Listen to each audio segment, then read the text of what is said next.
السلام علیکم ورحمۃ اللہ۔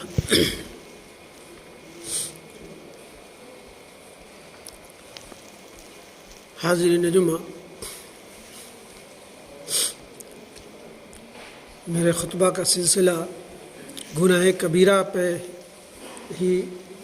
مشتمل ہے۔ آج میرے خطبہ کا موضوع ہے ظلم کی مذمت، یعنی کسی پر زیادتی کرنا، ظلم کرنا۔ اس کو قرآن مجید میں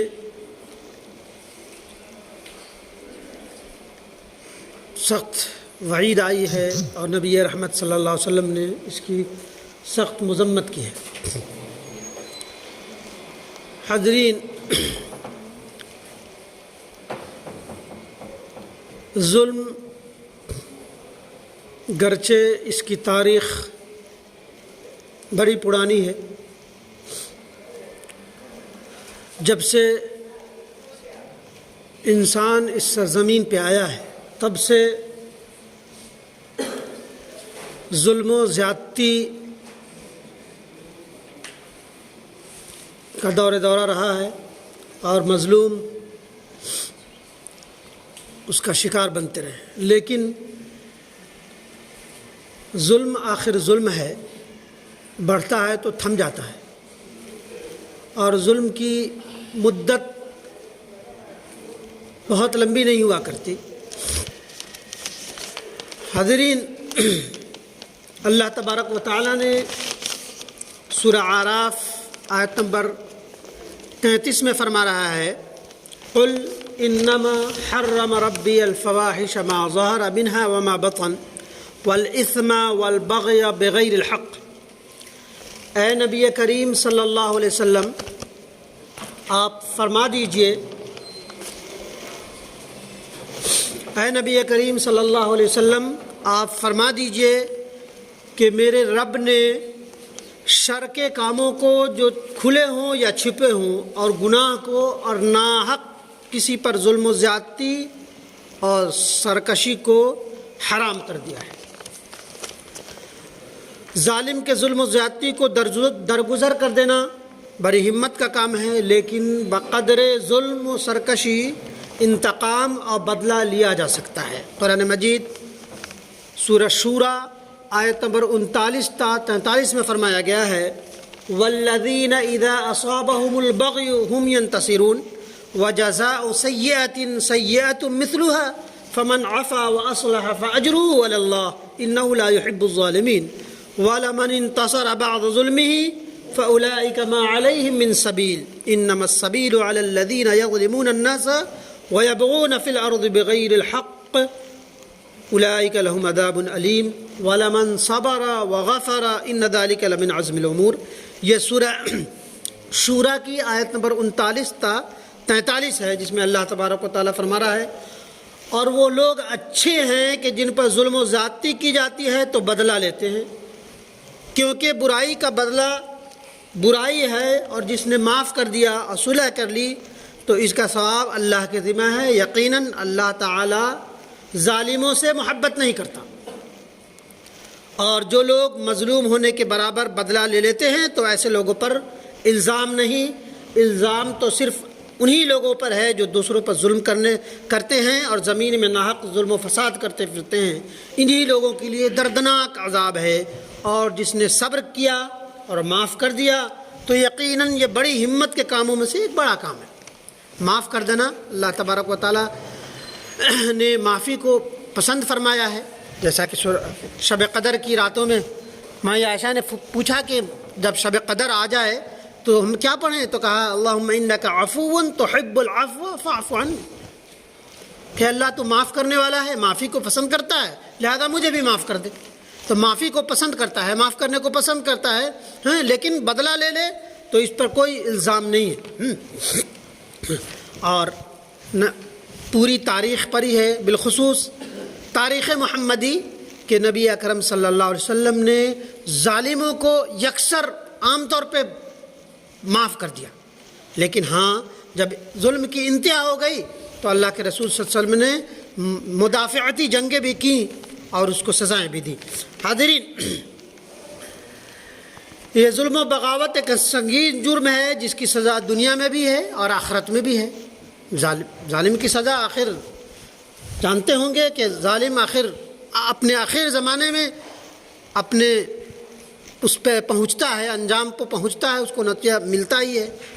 اور آخرت میں تو اس کا ہے ہی جو بہت دردناک عذاب ہے۔ اللہ تبارک و تعالیٰ سورہ حجرات آیت نمبر 9 میں فرمایا فَإِن بَغَتْ إِحْدَاهُمَا عَلَى الْأُخْرَى فَقَاتِلُوا الَّتِي تَبْغِي حَتَّى تَفِيءَ إِلَى أَمْرِ اللَّهِ، اگر ایک جماعت دوسرے جماعت پر زیادتی اور ظلم کرے تو ظالم جماعت سے لڑو۔ ایک جماعت اگر دوسرے جماعت پر ظلم کرے تو ظالم جماعت سے لڑو اور اس کو زیر کر دو۔ ایسا نہیں ہے کہ مظلوم کو چھوڑ دو، مظلوم کو اس کو بے بسی پہ چھوڑ دو، کہا کہ اس ظالم سے لڑو حتیٰ کہ وہ ظلم سے رک جائے اور اللہ کی طرف پلٹ آئے۔ یعنی یہاں ہے آپسی کہ مسلمان بھی اگر ایک دوسرے پہ ظلم کرتا ہے تو اسے زبان سے رکھے، اگر طاقت کی ضرورت ہے طاقت سے بھی اس مظلوم کی سپورٹ کرے اور اس کو زیر کرے، اور پھر اللہ اس وقت تک اس سے لڑا جائے، اس وقت تک اس کو سزا دی جائے جب تک کہ وہ اللہ کی طرف پلٹ نہ آئے اور برابری کا وہ نہ ہو جائے۔ دوسری جگہ رب ذوالجلال سورہ مائدہ آیت نمبر 2 میں فرما رہا ہے وَلَا يَجْرِمَنَّكُمْ شَنَآنُ قَوْمٍ أَن صَدُّوكُمْ عَنِ الْمَسْجِدِ الْحَرَامِ أَن تَعْتَدُوا وَتَعَاوَنُوا عَلَى الْبِرِّ وَالتَّقْوَى وَلَا تَعَاوَنُوا عَلَى الْإِثْمِ وَالْعُدْوَانِ وَاتَّقُوا اللَّهَ إِنَّ اللَّهَ شَدِيدُ الْعِقَابِ۔ جن لوگوں نے تمہیں مسجد حرام سے روکا ان کی دشمنی تمہیں اس بات پر آمادہ نہ کر دے کہ جن لوگوں نے مسجد حرام سے تمہیں روکا تمہیں اس بات پر آمادہ نہ کر دے کہ تم حد سے گزر جاؤ۔ ان کی دشمنی یہ کم تھی کہ جائے پیدائش سے نکال دیا، مدینہ پہنچا دیا،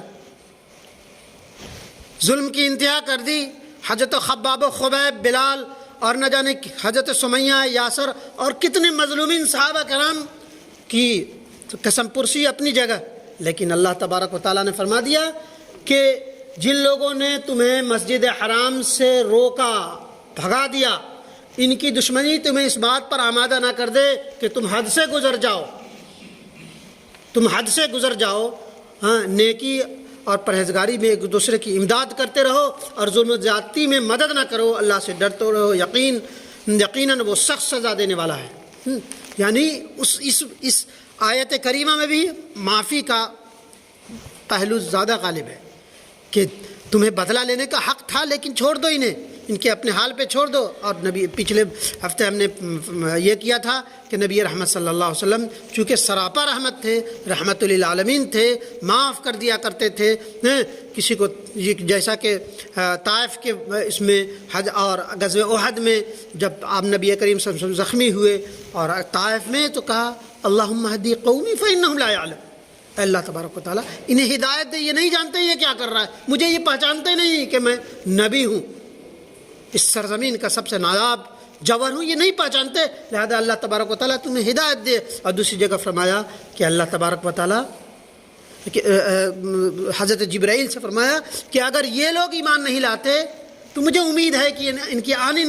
والی نسلیں ضرور ایمان سے سرفراز ہوگی اور ایمان لے آئے گی۔ حاضرین، احادیث میں بھی ظلم و زیادتی کی سخت مذمت آئی ہے۔ امام بخاری راوی ہیں، حضرت انس بن مالک روایت کرتے ہیں، فرمایا بہت مشہور ترین حدیث ہے انصر اخاک ظالما او مظلوما فقال رجل انصر اذا كان مظلوما ما فرأيت اذ كان ظالما كيف انصره تمنعه عن الظلم فإن ذلك نصره۔ یہ بخاری کی روایت ہے، حضرت انس بن مالک راوی ہے کہ تم اپنے بھائی کی مدد کرو خواہ ظالم ہو یا مظلوم۔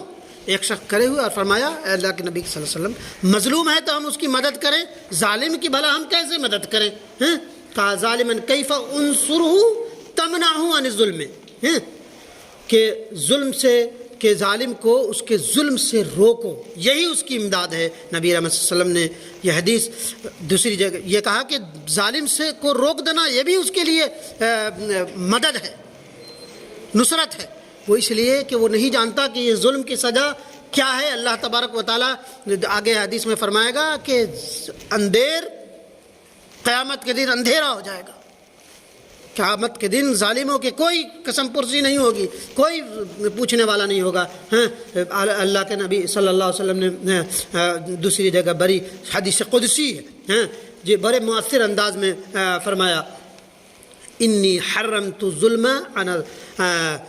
علی نفسی وجعلت بینکم حراما ولا تظالمون، اے میرے بندو میں نے اپنے اوپر ظلم کو حرام قرار دیا ہے، میرے بندو میں نے اپنے اوپر ظلم کو حرام قرار دیا گیا ہے اور تمہارے درمیان بھی ظلم کو حرام کیا ہے، لہذا تم آپس میں ایک دوسرے پر ظلم نہ کرو۔ اور ایک روایت اور ہے، امام مسلم راوی ہیں، فرمایا اتقوا الظلم فإن الظلم ظلمات یوم القیامہ، کہ ظلم سے بچو کیونکہ ظلم قیامت کے دن ظلمات ہے، یعنی اندھیری نہ کرو، قیامت کے دن یہ اندھیرا ہو جائے گا۔ پھر فرمایا ولا تعاونوا علی الاثم، کہ ظلم پر مدد نہ کرو، ظالم کی مدد کرنا ظلم ہے۔ پھر نبی کریم صلی اللہ علیہ وسلم نے فرمایا دوسری جگہ جو بخاری کی روایت ہے، نہیں امام بہقی کی روایت ہے کہ من مشى مع ظالم ليقويه وهو يعلم انه ظالم خرج من الاسلام، کہ جو شخص ظالم کے ساتھ چلا، اس کی تائید کی یا اس کو تقویت دی، تو حالانکہ وہ جانتا ہے کہ یہ ظالم ہے، وہ جانتا ہے کہ یہ ظالم ہے، لیکن اپنی مفاد کے لیے اس کی معاونت کرتا ہے، اس کو تقویت پہنچاتا ہے، اس کی تائید کرتا ہے، تو گویا اس نے اس کی تائید کی تو گویا وہ دائرہ اسلام سے خارج ہو گیا، نکل گیا، اسلام سے نکل گیا۔ ظالم کی طرفداری بھی ایک طرح کا ظلم ہے، اور نبی کریم صلی اللہ علیہ وسلم نے فرمایا خرج من الاسلام، کہ ظالم کی تائید کرنے والا اسلام سے نکل جاتا ہے۔ نبی اکرم صلی اللہ علیہ وسلم نے آخری زمانے میں فرمایا کہ میں ظالموں کی حکومت سے تمہیں پناہ دیتا ہوں،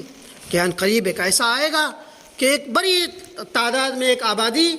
ظالم کی حمایت میں اور اس کی طرفداری میں، یہ جانتے ہوئے کہ وہ ظالم ہے،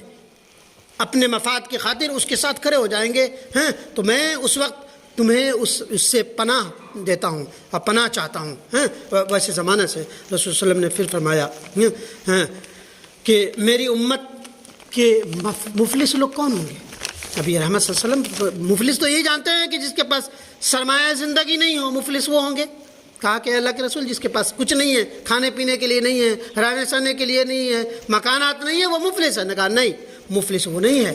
کہ ایک ایسا شخص قیامت کے دن آئے گا جو بظاہر نمازی بھی ہوگا، روزے دار بھی ہوگا، تمام مراسم عبودیت بجا لایا ہوگا، لیکن اگر وہ ظلم کیا ہوگا تو وہ مفلس ہوگا قیامت کے دن۔ وہ مفلس اس طرح کہ اگر کسی نے کسی پہ تہمت لگائی ہے، کسی کی غیبت کی ہے اور معافی تلافی نہیں کی ہے، کسی کا خون بہایا ہے، کسی کا مال ہڑپ لیا ہے، کسی کی عزت پہ ڈاکے ڈالے ہیں، تو اس کے وہ عبادات اللہ کی نظر میں قبول ہوتے ضرور ہیں، لیکن اس روز وہ مفلس ہو جائے گا، اس کے جو تمام مراسم عبودیت کے ثواب اس مظلوم کو دے دیا جائے گا اور یہ خالی ہاتھ ہو جائے گا۔ اس کو کہا جاتا ہے مفلس، کہ ہمارے درمیان وہ لوگ مفلس ہوں گے قیامت کے دن، سارا نعمت ساری عبادتیں لے کر آئیں گے لیکن دوسرے پر ظلم کی ہوگی، تو وہ ظلم وہ عبادت کا ثواب اس مظلوم کو دیا جائے گا اور یہ نکار کر کے دھتکار کر کے جہنم میں ڈال دیا جائے گا۔ تو یہ بتائیے کہ اللہ تبارک و تعالیٰ نے حقوق العباد کی کسی سخت ترین وعید فرمائی ہے کہ آپ نماز بھی پڑھتے ہیں، روزے بھی رکھتے ہیں، حج اور زکوٰۃ بھی کرتے ہیں اور بہت بڑے دانی بھی ہیں، لیکن ظلم کرتے ہیں، اپنے بھائی کا مال ہڑپ لیتے ہیں، اپنے خیش و اقارب پہ تہمت لگاتے ہیں، پاک دامن عورت پہ تہمت لگاتے ہیں، یا دوسرے کے حق کی خونریزی کرتے ہیں یا دل دکھاتے ہیں، تو آپ مفلس قرار دیے جائیں گے۔ لہذا اللہ تبارک و تعالیٰ ہمیں اور آپ سب کو، جہاں تمام حقوق اللہ کے تئیں ہم بہت وہ ہوتے ہیں، نماز روزہ حج اور زکوٰۃ کا محقوق کر لیتے ہیں، لیکن حقوق العباد کے تعلق سے بہت کوتاہ ہیں جو بہت بھیانک ہے۔ اللہ تبارک و تعالیٰ کل قیامت کے دن اس روز اللہ تبارک و تعالیٰ ہر چیز پہ قادر ہے، لیکن اللہ تبارک و تعالیٰ اس سے وہ معذرت کر لے گا ان حقوق العباد میں کوتاہی کرنے والوں سے، جنہوں نے دوسرے کے حقوق کو تلف کیا ہوگا، دوسرے کے حق کا ادا نہ کیا ہوگا، تو اللہ تبارک و تعالیٰ کہے گا کہ یہ حقوق اللہ ہے، نمازیں نہیں پڑھی چلو ہم معاف کرتے ہیں، روزے نہیں پڑھی شاید میں معاف کر دوں، حج نہ کیا ہو، زکوٰۃ نہ، لیکن تم اپنے بھائی کا مال ہڑپا ہے، اس کا دل دکھایا ہے، لہذا میرے معافی سے باہر کی بات ہے، لہذا میں اس کو معاف نہیں کر سکتا، درگزر کے قابل نہیں ہے۔ لہذا اللہ تبارک و تعالیٰ ہمیں اور آپ سب کو ان بھیانک جرم ظلم ہے اور حقوق العباد کے تعلق سے ہمیں بہت زیادہ چوکنا رہنے والا بنائے، آمین یا رب۔